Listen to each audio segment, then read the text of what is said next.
Pernah nggak kalian membayangkan bagaimana sebuah agama yang lahir di padang pasir Arab bisa sampai ke negeri kita yang ribuan kilometer jauhnya?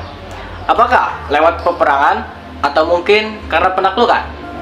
Ternyata jawabannya tidak seserem itu. Justru Islam datang ke Indonesia dengan cara yang sangat damai dan penuh kebijaksanaan.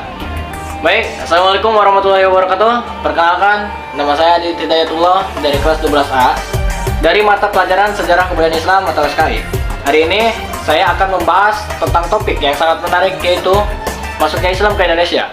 Jadi, tonton sampai akhir karena kisah ini akan membuka mata kita tentang bagaimana Islam bisa menjadi bagian dari jati diri bangsa.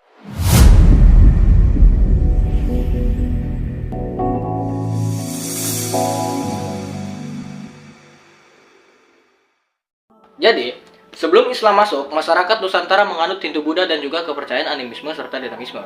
Namun, posisi Indonesia yang sangat strategis di jalur perdagangan internasional menjadikan wilayah ini sebagai tempat pertemuan berbagai bangsa, termasuk pedagang Muslim dari Arab, Persia, Gujarat, dan Tiongkok. Melalui hubungan dagang ini, Islam mulai dikenal dan diterima masyarakat Nusantara. Baik, adapun jalur masuknya Islam ke Indonesia. Ada beberapa jalur utama yang menjadi pintu masuk Islam ke Indonesia. Pertama, jalur perdagangan. Perdagangan Muslim yang berdagang rempah-rempah di pelabuhan Nusantara sekaligus mengenalkan ajaran Islam kepada penduduk lokal. Kedua, jalur perkawinan. Para pedagang Muslim menikah dengan perempuan pribumi. Dari keluarga inilah Islam mulai berkembang dan menyebar ke masyarakat sekitar.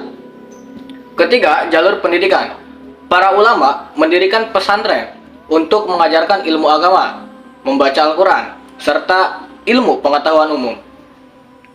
Keempat, ada jalur kesenian dan budaya. Islam disebarkan lewat media seni seperti wayang, gamelan, syair, dan sastra, sehingga lebih mudah diterima masyarakat. Kelima, jalur politik.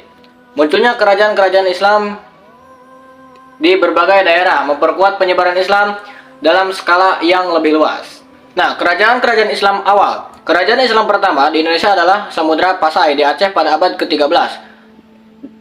Dengan raja pertamanya Sultan Malik As-Saleh. Kemudian muncul Kesultanan Malaka yang berkembang sebagai pusat perdagangan dan penyebaran Islam di Asia Tenggara. Di Jawa berdiri Kesultanan Demak yang menjadi pusat dakwah Islam dengan dukungan Wali Songo. Selain itu, kerajaan Islam juga berdiri di berbagai wilayah seperti Banten, Ternate, Tidore, di Maluku serta Mataram Islam Jawa. Peran Wali Songo dalam proses penyebaran Islam, Wali Songo memiliki peran yang sangat penting, terutama di Pulau Jawa. Metode dakwah yang digunakan sangat bijak, yaitu melalui pendekatan budaya.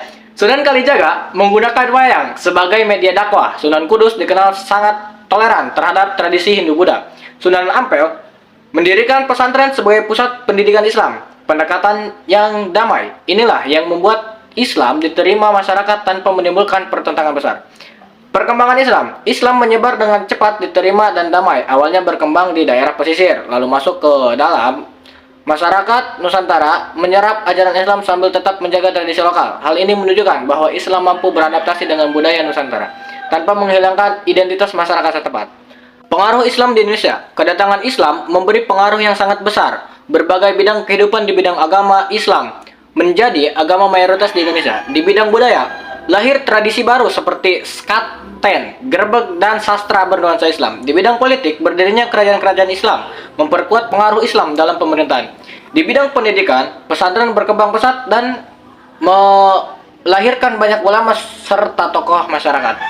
Baik, penutup dari materi yang saya sampaikan, dari uraian tadi dapat kita simpulkan bahwa Islam masuk ke Indonesia melalui berbagai jalur seperti perdagangan, perkawinan, pendidikan, kesenian, dan politik. Proses penyebaran Islam berlangsung dengan damai sehingga ajaran diterima dengan baik oleh masyarakat hingga kini.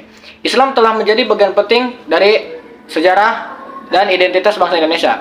Sebagai penutup, dari perjalanan sejarah ini, kita bisa belajar bahwa Islam datang ke Indonesia bukan dengan paksaan, melainkan lewat keteladanan, akhlak, dan budaya yang bijaksana. Inilah yang membuat Islam bisa menjadi bagian penting dari identitas bangsa Indonesia hingga hari ini. Sekian cerita kali ini tentang masuknya Islam ke Indonesia. Semoga bermanfaat dan jangan lupa, sejarah bukan hanya masa lalu, tapi cerminan untuk masa depan. Wassalamualaikum warahmatullahi wabarakatuh.